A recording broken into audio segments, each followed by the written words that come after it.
नमस्कार मित्रांनो, राज्याच्या राजकारणातील रोज घडामोडी जाणून घेण्यासाठी तुम्ही जर आमच्या यूट्यूब चॅनलवरती नवीन असाल तर यूट्यूब चॅनलला सबस्क्राईब आणि बेल आयकॉनला क्लिक करा, जेणेकरून राज्याच्या राजकारणातील सर्व घडामोडी सर्वप्रथम तुम्हाला ह्या चॅनलवरती पाहायला मिळतील। तर लातूर शहरामध्ये विलासराव देशमुख यांच्या आठवणी पुसल्या जातील यात शंका नाही, असे वक्तव्य भाजप प्रदेशाध्यक्ष रवींद्र चव्हाण यांनी बोलून असा नावाद ओढून घेतलेला आहे।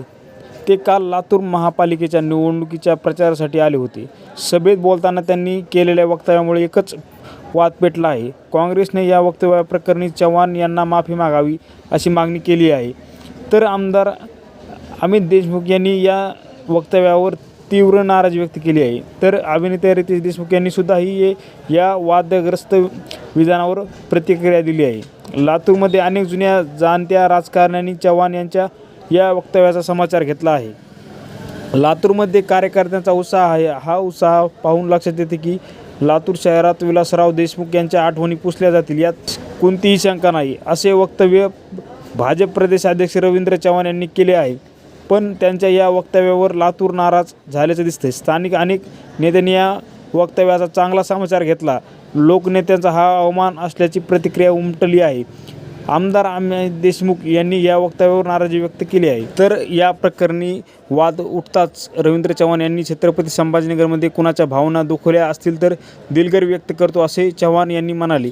लातूरमध्ये काँग्रेस हे विलासराव देशमुख यांच्या नावाने मत मागत आहेत, त्यामुळे विकासाला दृष्टीने हे वक्तव्य केले।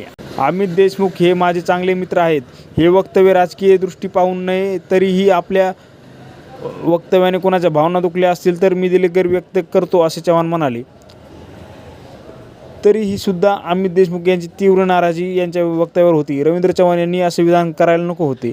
लातूरचे किंवा महाराष्ट्राची ही संस्कृती नाही, मी त्यांच्या विधानाचा निषेध करतो असे अमित देशमुख यांनी म्हटले आहे। तर दुसरीकडे जनतेच्या मनातील नेत्यांचं नाव कुणीही पुसू शकत नाही असे अभिनेता रितेश देशमुख म्हणाले। तर काँग्रेसने या प्रकरणी संताप व्यक्त केला। चव्हाण यांनी या प्रकरणी माफी मागावी अशी काँग्रेसने मागणी केली आहे। जोपर्यंत लातूर अस्तित्वात आहे तोपर्यंत विलासराव देशमुख यांचं नाव राहील। विलासरावांचे नाव हे प्रत्येकाच्या हृदयात आहेत। रवींद्र चव्हाण यांचे विधान दुर्दैवी असल्याचं काँग्रेस खासदार शिवाजी कागळे म्हटले।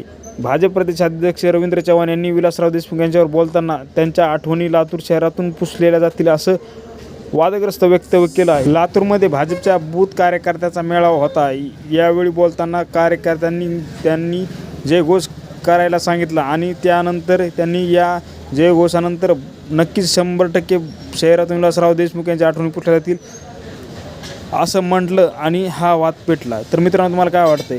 भाजप प्रदेशाध्यक्ष रवींद्र चव्हाण यांनी विलासराव देशमुख यांच्याबद्दल केलेलं वक्तव्य बरोबर आहे का? तुमच्या प्रतिक्रिया आम्हाला कमेंट बॉक्समध्ये नक्कीच सांगा आणि अजून जर तुम्ही आमचं यूट्यूब चॅनल सबस्क्राईब करा, यूट्यूब चॅनल सबस्क्राईब करा।